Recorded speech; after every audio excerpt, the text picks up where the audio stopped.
मध्य प्रदेश के रीवा में खनिज विभाग की मेहरबानी के चलते कई क्रेशर अवैध रूप से संचालित हो रहे थे।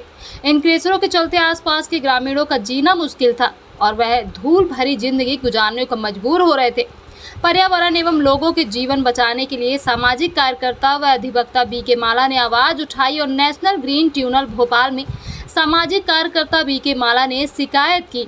शिकायत पर रीवा कलेक्टर को कार्रवाई के लिए भोपाल से निर्देशित किया गया, जिसके बाद रीवा कलेक्टर के फटकार के बाद खनिज विभाग की टीम ने संयुक्त कार्रवाई की है, जिसमें पुलिस, राजस्व, खनिज विभाग और प्रदूषण विभाग ने कार्रवाई करते हुए लगभग आधा दर्जन क्रेशरों को सीज किया है और यह कार्रवाई लगातार जारी है।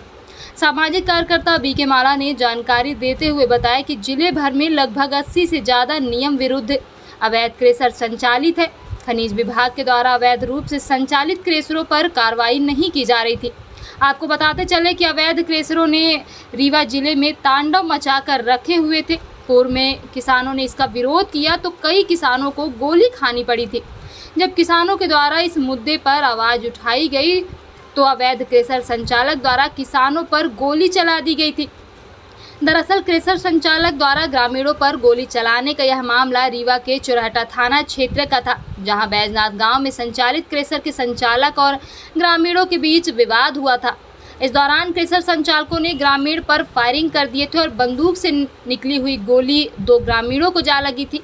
घटना में गोली लगने से घायल हुए ग्रामीणों को उपचार के लिए रीवा के संजय गांधी अस्पताल में भर्ती कराया गया था। अवैध क्रेशरों पर खनिज विभाग अक्सर रहता है मेहरबान, फटकार मिलने के बाद करता है कार्रवाई। बता दें कि चुरहटा थाना अंतर्गत ग्राम बेला बैजनाथ बनकुइया में कई अवैध क्रेशर खनिज विभाग की मेहरबानी से चल रहे थे।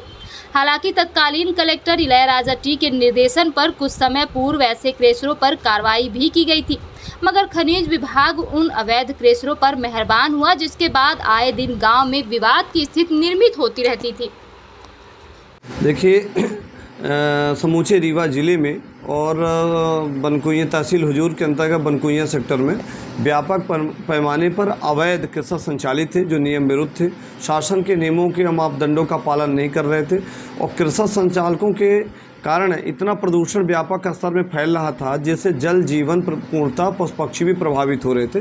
तो एक सामाजिक हितों, पर्यावरण विचारधारा को ध्यान में रखते हुए, पर्यावरण व्यवस्था को ध्यान में रखते हुए हमने एनजीटी में नेशनल ग्रीन ट्रिब्यूनल में एक आवेदन प्रस्तुत किया, एक रिट पिटीशन फाइल की और रिट के माध्यम से हमने अपने अधिवक्ता के माध्यम से एक आग्रह किया कि न्यायालय से अपेक्षा मांग की कि वर्तमान में रीवा ज़िले में व्यापक स्तर में प्रदूषण फैल रहा है और इस प्रदूषण के फैलने के कारण समूचे वातावरण प्रदूषित है, जल प्रदूषित है, वायु प्रदूषित है और साथ में पर्यावरण पेड़ पौधे एक भी लगाए नहीं गए हैं। नियम विरुद्ध तरीके से क्रेशर संचालित हो रहे हैं, जिससे समूचे क्षेत्र में व्यापक स्तर में प्रदूषण फैल रहा है और दमा के रोगी बढ़ रहे हैं। साथ में जो पशु पक्षी हैं वहाँ से लगातार पलायन कर रहे हैं, वहाँ जीवों की जो संख्या है नगण्य हो गई है और दमा के मरीज बड़ी बहुतायत में बढ़ रहे हैं। यहाँ तक कि मध्य प्रदेश में रीवा जिला प्रदूषण के मामले में 1 नंबर या दूसरे नंबर के पायदान पर सर्वे में आ रहा है। तो ऐसी परिस्थितियों को ध्यान में रखते हुए हमने एनजीटी में एक रिट पिटीशन फाइल की और माननीय न्यायालय ने सुनवाई करते हुए समस्त अधिकारी, कलेक्टर रीवा और central pollution board, state pollution board को नोटिस जारी की गई है और 6 सप्ताह के अंदर जवाब चाहा गया है, जिस संदर्भ में लगातार कल से इलेक्ट्रॉनिक और प्रिंट मीडिया के माध्यम से जानकारी हुई और संबंधित अधिकारियों ने मुझे एक पत्र दिया है और 22 तारीख को उपस्थित होने का उल्लेख किया है कि एनजीटी की नोटिस के आधार पर वर्तमान में कार्रवाई चल रही है और कार्रवाई को लेकर अभी 6-7 का कल उल्लेख हो रहा है कि 7 के यहाँ जो कार्रवाई है की गई है। अब कैसी कार्रवाई की गई, क्या कार्रवाई की, वो कार्रवाई कमेटी बता सकती है।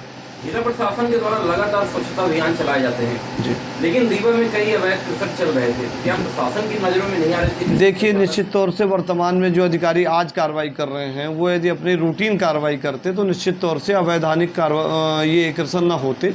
आज तहसील हुजूर के अंतर्गत बनकुइया सेक्टरों में आप भी देखते हैं लगातार कि वहाँ पर एक व्यापक स्तर में क्रेशरों का एक हुजूम तैयार है।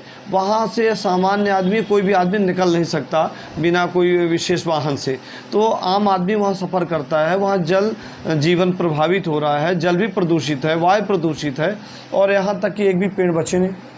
तो ऐसी परिस्थितियाँ वहाँ निर्मित हैं और वहाँ बड़े बड़े राजनीतिक रसूखदारों के कर्सर हैं, वहाँ बड़ी बड़ी धमकियाँ होती हैं, बड़े बड़े रसूखदार राजनीतिक व्यक्तियों के वहाँ कर्सर संचालित हैं।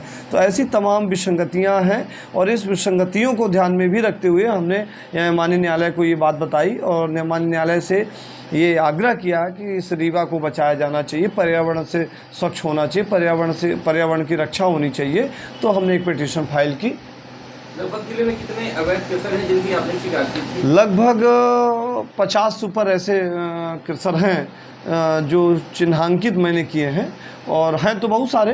तो उसमें ऐसा लग रहा है कि अभी तो ये सर्किल बनकुइयाँ के हैं, रीवा जिले में तो बहुत सारे ऐसे कृषक हैं जो अवैधानिक हैं, नियमों को ताक में रख के नियमों के विपरीत काम कर रहे हैं और आज ये सीज कर रहे हैं।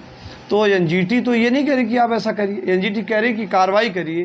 तो निश्चित तौर से यह प्रमाणित होता है कि नियम विरुद्ध संचालित थे, अवैधानिक तरीके से बिजली ले रहे थे, अवैधानिक रूप से यहाँ लीज नहीं, जिनके पास लीज नहीं है वो कृषक कैसे संचालित कर रहे हैं, जिनके पास भंडारण, जब लीजिए नहीं तो आप भंडारण कैसे कर रहे हैं। तो ये यक्ष प्रश्न है अपने आप में। तो निश्चित तौर से इसकी उच्च स्तरीय जांच होनी चाहिए और पारदर्शी तरीके से होना चाहिए। इसमें चाहे वो कोई रसूखदार हो, कोई राजनीतिक हो, चाहे कोई बड़े तबके के लोग हों, सबके साथ समान व्यवहार किया जाना चाहिए। जिला प्रशासन और खनिज के द्वारा लगातार रूटीन वहाँ जाँच की जाती है, जाके निरीक्षण करते हैं, लेकिन उनको ये अवैध चीज़ें नहीं दिखती। देखिए, यदि रूटीन प्रक्रिया की तह में यदि जाँच करते, व्यवस्था में जांच करते तो आज ऐसी परिस्थितियाँ निर्मित न होती।